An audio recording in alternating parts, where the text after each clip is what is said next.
भैंस और भैंसा ये बरसग़ीर में कसरत से पाया जाने वाला एक मशहूर चौपाया है, स्याह रंग का। गाय से थोड़ा भारी और मजबूत होता है और उर्दू और हिंदी में इसके मादा को भैंस और नर को भैंसा कहा जाता है। फ़ारसी में इसे गाओ मेश कहा जाता है, जो दो लफ्ज़ों यानी गाओ और मेश से मुरक्कब है। गाओ के माना गाय और बैल के हैं, जबकि मेश के माना भेड़, मेंढा और दुम्बा वगैरह के हैं। गोया जो चौपाया गाय और भेड़ के मुशाबे हो उसे भैंस कहते हैं। ये फ़िरोज़ुल लुग़ात डिक्शनरी में सफ़ा नंबर 1080 में आप देख सकती हैं। और इसी लफ्ज़ गौमेश से अरबी ज़बान में भैंस का नाम जामूस रखा गया। अच्छा, लुग़वी एतबार से बताना ये समझाना मकसूद है कि नाम के भी लुग़वी माना पर अगर गौर किया जाए तो इसकी हिल्लत साबित होती है।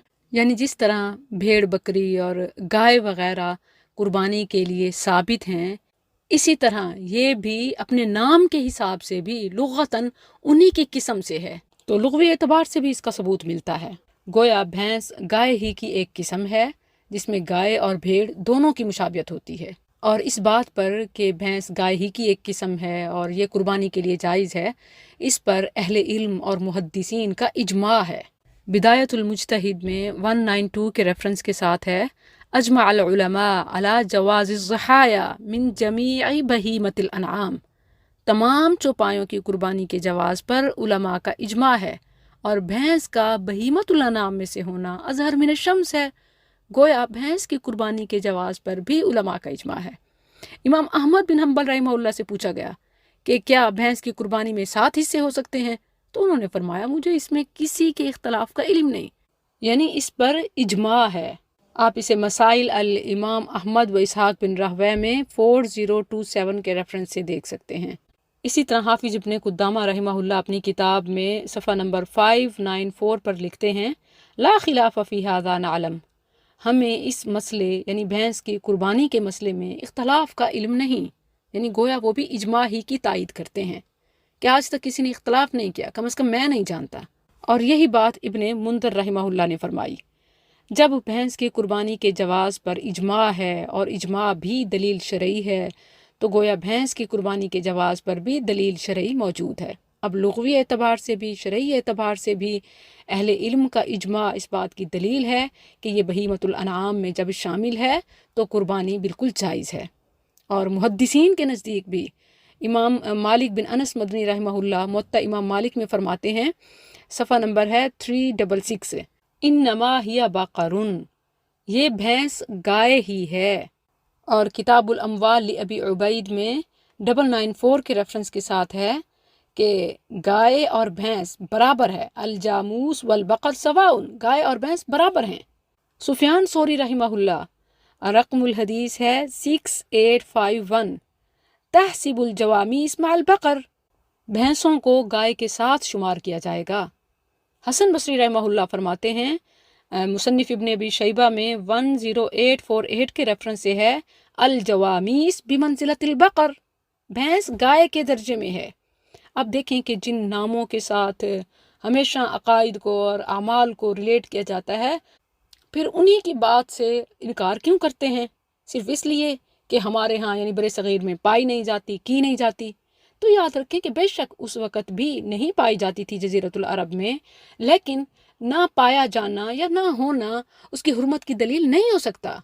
जबकि लुग़तन भी आपने दलाइल मुलाहिज़ा फरमाए और शरअन भी, और अहले इल्म मुहद्दिसीन का इजमा भी है, और इसी बात की तरफ फुक़हा भी गए हैं।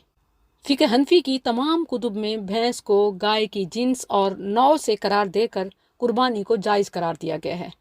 साहिब बदाए को आप देख लें, लिखते हैं वयदखुलु फ़ी कुल्लि जिन्स नौ, यानी हर जिन्स में उसकी किस्म के भी तमाम जानवर, हत्ता कि वज़्ज़कर वल उन्सा, मुज़क्कर और मुअन्नस दोनों शामिल हैं। इसी तरह मालकिया के यहाँ भी फ़युज़म्मल जामूस इलल बकर, वो भैंस को गाय के साथ मिलाते हैं, यानी एक ही शुमार करते हैं कि उसकी जायज़ है तो इसकी भी जायज़ है।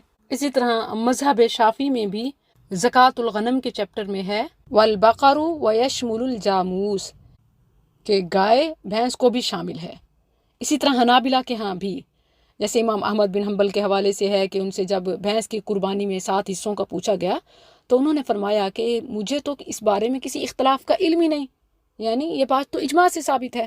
تو خلاصہ کلام یہ ہے کہ بکری گائے کی قربانی مسنون ہے، تاہم بھینس بھینسا کی قربانی بھی جائز اور مشروع ہے، اور ناجائز کہنے والے کا مسلک درست نہیں ہے، اور وہ تمام اہل علم اور محدثین اور فقہا کے خلاف ہے۔ اب واضح طور پر معلوم ہو جاتا ہے کہ لغتاً، شرعاً اور پھر اسی طرح اجماعاً اور فقہاً یہ بات ثابت ہے کہ بھینس گائے میں شامل ہے، تو اس کے بعد کسی قسم کے اختلاف کی کوئی گنجائش بچتی نہیں ہے، بلکہ تمام ائمہ و فقہا نے بھینس کو گائے کے جنس سے مان کر بھینس پر بھی زکوٰۃ فرض کی ہے، جبکہ قرآن و حدیث سے بھینس کی زکوٰۃ ثابت نہیں ہے، اور نہ ہی صحابہ نے بھینس کی زکوٰۃ وصول کی ہے۔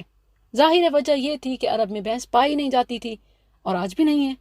اگر قربانی کو ناجائز کہیں گے تو زکوٰۃ کو بھی ناجائز کہنا پڑے گا۔